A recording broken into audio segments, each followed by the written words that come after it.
The Chicago night is never truly silent. It just changes its sound. At the highest levels, it's the sound of wind whistling through the glass panes of multi-million-dollar penthouses. But down on the ground, in the cold concrete alleys, it's the sound of wind whispering forgotten stories. Tonight, those two stories are about to collide in a moment that will change everything. This is Eleanor Vance. Even as she lies here, on the damp pavement, her power suit now torn and a long streak of blood running down her temple, she is still the queen of this city. A queen who reigns from a tower of glass and steel, who can decide the fates of thousands of employees with a single signature. She built an empire from nothing, a monument to ambition and determination. But there is a cruel truth no Forbes article has ever written. Every brick in that empire was paid for with a brick taken from her own home. The larger the empire, the deeper the emptiness within. And that is Leo, at the very foot of Eleanor's tower, but belonging to another world. That boy, Leo, has learned the harshest rule of the streets. To survive, you must become invisible. He is a ghost who slips past lavish doorways, an expert at reading the kindness and cruelty in the eyes of passers-by. He has nothing except for a thin coat and a secret treasure, a small library of discarded books hidden behind a dumpster. For Leo, every passing day is a silent battle for survival. Those two worlds, one at the summit and one in the abyss, would probably never have touched, if not for the scream that tore through the night. And then everything went silent, leaving only the wind and labored breathing. Eleanor, in a daze, slowly opens her eyes. Her gaze passes through Leo, but she isn't seeing him. She is looking into a pain from the past. She raises a trembling hand, touching the boy's grimy face. And then she whispers something, not loud enough to drown out the wind, but powerful enough to make the universe stand still. "Caleb, is that you? You came back." This is Eleanor Vance, a billionaire who has just lost everything in a cold alley. And the boy she just called by name is not her son. He is a complete stranger. So why was this fateful whisper uttered? Who is this nameless boy? And how can a moment of desperate delusion become the beginning of an impossible journey of redemption? Join us for the full story of the echo in the cold alley. In that moment, time seemed to freeze in the cold Chicago alley. Eleanor Vance's whisper, "Caleb," wasn't just a question. It was an invisible weight settling on Leo's small shoulders. The boy was used to being ignored, used to being a ghost in the eyes of the world. But to be seen, and to be seen as someone else, a son longed for in desperation, was a completely foreign feeling. It stunned him, not with fear, but with a sudden, profound empathy. He looked at the dying woman, no longer as a distant millionaire, but as a mother in pain. For a second, he no longer saw the distance between the tower and the alley. He just saw a human being who needed help. The initial shock quickly gave way to a heavy sense of responsibility. Leo knew he couldn't hesitate. He dug a hand into the pocket of his frayed coat and pulled out his most prized possession, a prepaid phone with a cracked screen.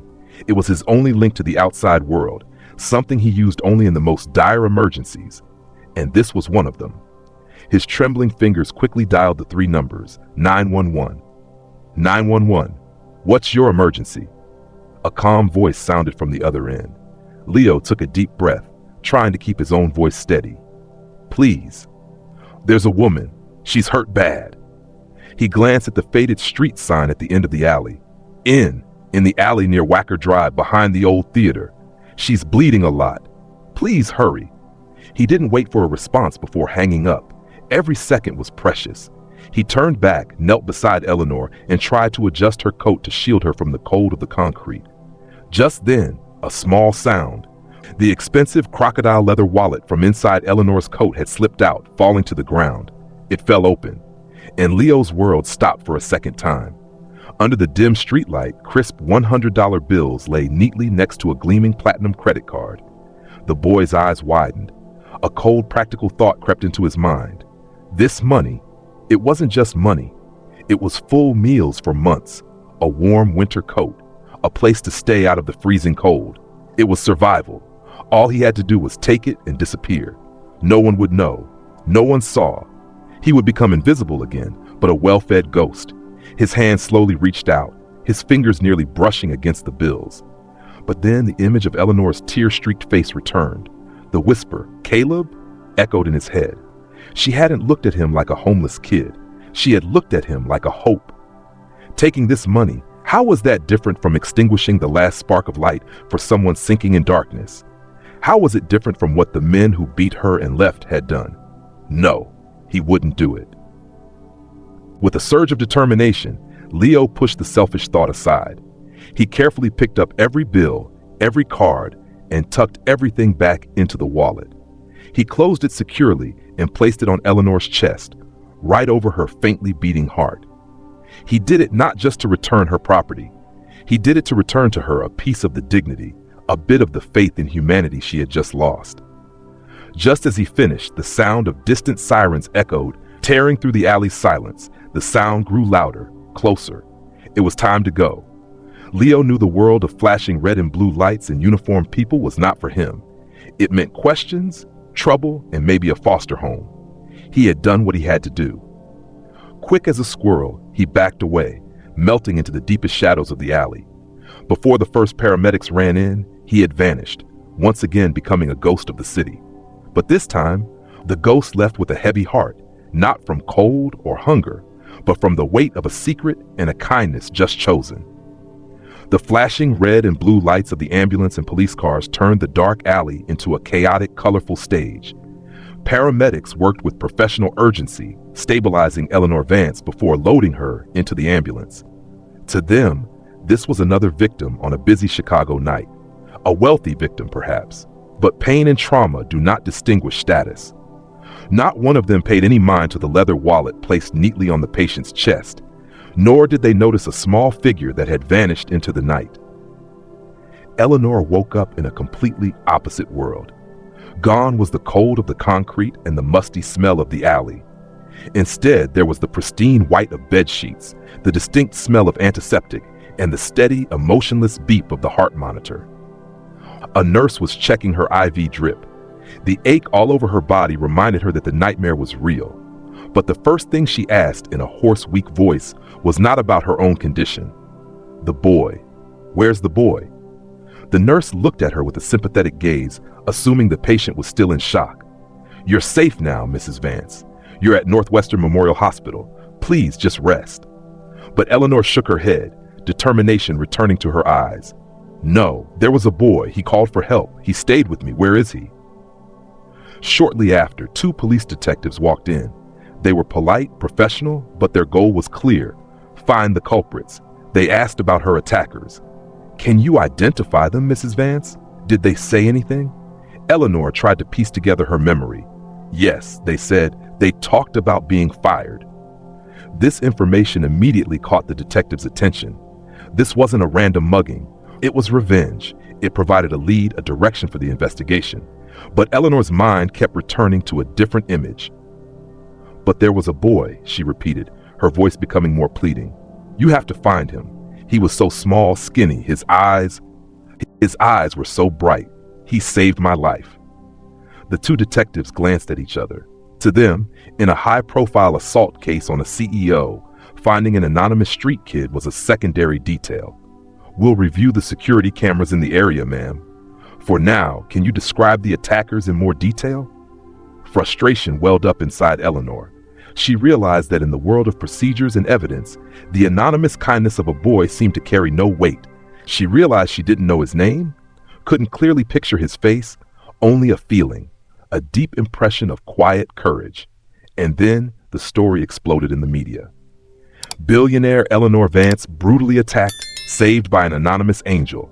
Television reports, online news sites all scrambled for the headline. The hospital became a fortress besieged by reporters. Flower arrangements and well wishes from business partners and politicians filled her room, but they only made Eleanor feel more alone. All these displays of concern came from the world she had built, a world of power and social connections. But in her moment of life and death, that world couldn't protect her. The only one who stayed by her side was a child with nothing to his name. Lying in her hospital bed, looking out at the glittering cityscape through the window, Eleanor had a profound epiphany. Her entire empire, the skyscrapers, the numbers in her bank accounts, all of it became meaningless in the face of death. She had spent her life building a material fortress, only to find her soul empty and unprotected. Her delirious whisper, "Caleb," now echoed back like a confession. She had longed for a quality in that strange boy that she herself had inadvertently taken from her own son, a caring heart. An iron resolve formed. She would find Leo, not to repay him with a check, but to find a part of the humanity she had lost. Meanwhile, in another corner of the country, in a small, quiet apartment, a young man named Caleb was scrolling through his phone. He was used to ignoring news bearing his mother's name. But this time, the headline made him freeze. Attacked. He clicked on it, and his whole world seemed to collapse as he heard the details of the incident. And then, the reporter said something that made his heart clench. According to sources, in her delirium, Mrs. Vance repeatedly called out the name of her estranged son. Caleb dropped the phone. The anger he had carried for years suddenly vanished, replaced only by a chilling sense of guilt and fear. His mother, the woman he thought was invincible, had called his name on the brink of death. He knew he couldn't run anymore. A week later, Eleanor Vance left the hospital. Reporters still swarmed the entrance, expecting a picture of the powerful CEO or a defiant statement.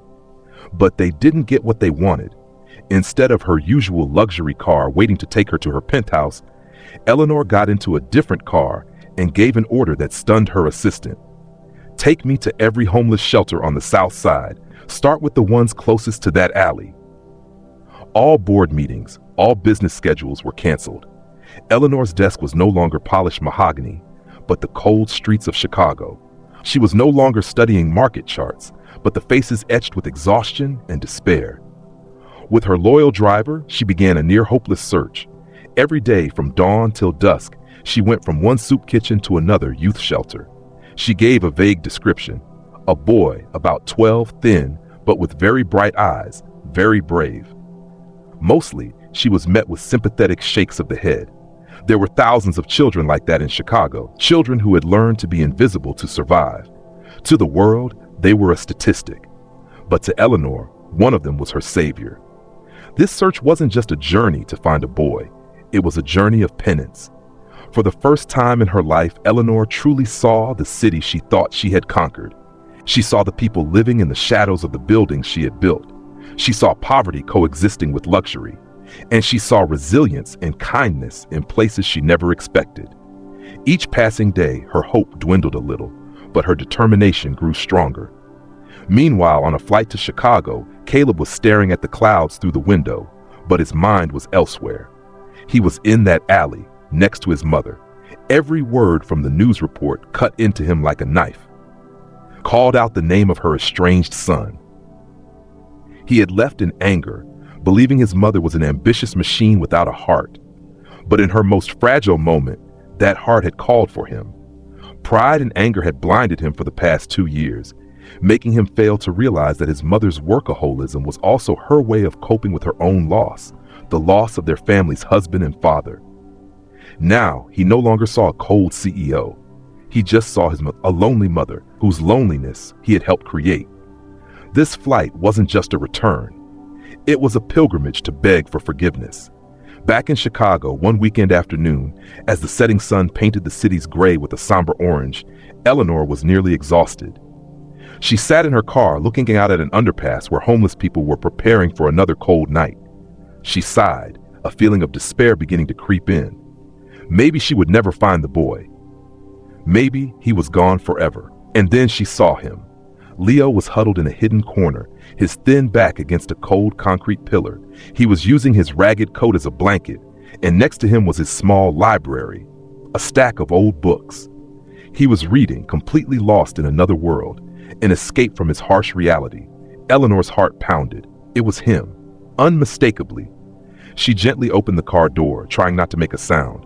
She walked slowly, cautiously, like someone approaching a frightened young bird. The sound of her footsteps startled Leo from his book. He looked up, and when he recognized the person standing before him, his eyes widened in terror. His first reaction was defensive. He shot to his feet, backing up against the wall. "I didn't take anything," he blurted out, his voice trembling but firm. "I swear I put it all back." Those words were like a needle straight to Eleanor's heart. She froze, holding her hands out gently to show she meant no harm. Tears began to well up in her eyes. "I know," she said, her voice choked with emotion. "I know you didn't take anything." She took another step, kneeling down to be at eye level with the boy. "On the contrary, Leo, you gave me everything." Leo stared at the woman in front of him. His eyes, accustomed to scanning for danger and deceit, now saw only an unbelievable sincerity. He had lived his whole life in a world where everything had a price, where every act of help came with a condition. Pure kindness with no strings attached was a foreign concept, almost non-existent. Wariness was ingrained in his instincts. "Why?" the boy whispered, the only question he could form meaning. Eleanor didn't answer right away. She didn't make promises of a rich future or a hefty reward. She knew those things would only push the boy further away. Instead, she looked at the old book beside him. "That book? What's it about?" she asked gently. The unexpected question made Leo hesitate. He never expected this woman to care about something so trivial. It's about a treasure island," he replied. Eleanor smiled, her first real smile in days. "I like stories about treasure too." She said nothing more.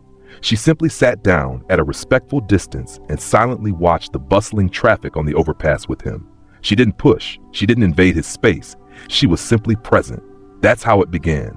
Not with a grand gesture, but with a series of small, persistent ones. The next day, Eleanor returned, not in a luxury car, but on foot, carrying 2 containers of hot soup and a loaf of bread. They ate together in silence. The day after that, she brought a thick, warm wool blanket. Another day, she brought a brand new, hardcover book titled 20,000 Leagues Under the Seas. She said, "I thought you might like this adventure." Leo never said thank you, but he accepted everything with a quiet reverence. The invisible wall of ice around him began to melt, not because of the generosity, but because of Eleanor's consistency. She gave him something he'd never had, her time and her recognition. She listened as he began to tell fragmented stories about his life. She didn't judge. She didn't pity. She just listened. Gradually, Leo stopped flinching when he saw her coming. He began to look forward to it. One evening, after leaving Leo, Eleanor returned to her empty penthouse. Her heart was heavy with the boy's story, but also strangely light from the feeling of doing something right. She had just stepped into the vast, cold living room when she froze. A figure was standing by the window, looking out at the city. "Caleb," she whispered. The young man turned around. His face was gaunt, his eyes etched with exhaustion and regret. A silence filled the room, a silence heavy with unsaid apologies and accusations. "Mom?" Caleb began, his voice hoarse. "I saw the news." He couldn't finish. Eleanor walked forward, her heart pounding. For years she had imagined this moment, a fiery confrontation, but now, standing before her son, she only saw a pain that mirrored her own. "Why did you leave?" she asked, not as an accusation but as a genuine question. "Because I didn't recognize you anymore," Caleb replied, tears starting to form. "After Dad died, you just threw yourself into work. You built an empire, but I felt like I was living in a museum, cold and inhuman. I was so angry, so lonely." Caleb's words were like a mirror reflecting Eleanor herself. "I'm sorry," she said, and the tears she had held back for so long finally fell. I thought building a secure future for you was the same as loving you. I thought power could protect us from pain. I was wrong." She took a deep breath. A boy under a bridge, a boy with nothing but a kind heart, taught me that lesson. Caleb stepped forward, and for the first time in years, he hugged his mother. It wasn't a hesitant hug. It was a release. 2 souls, once estranged, now found each other again amidst the ruins of their misunderstandings. Forgiveness filled the space that anger had left behind. The next day, when Eleanor returned to see Leo, there was a serenity in her eyes. She sat down beside him as usual, but this time she brought more than just books or food. She brought an offer. "Leo," she began formally, "I can't change your past, but I want to give you a chance to build a future, not as a charity case, but as a start, a safe home, a school, a chance for you to become whoever you want to be." Leo looked deep into her eyes. He no longer saw a powerful billionaire. He saw Eleanor, the woman who ate soup with him and talked about treasure islands. He saw a friend, and for the first time, he nodded. Leo's nod wasn't the end of a story, but the beginning of a new journey, a journey full of challenges, but also brimming with hope. The path from a cold underpass to a normal life was not easy. For the first few nights in a warm room, Leo couldn't sleep. He was too used to the sounds of the street. The silence and safety of four walls was a foreign thing. Trusting that the next meal would surely be on the table was a lesson that took time to sink in. Eleanor was by his side every step of the way. She wasn't a substitute mother, but a mentor, a patient companion. With the help of psychologists, she helped Leo heal his invisible wounds. Caleb, after reconciling with his mother, also became a big brother to Leo.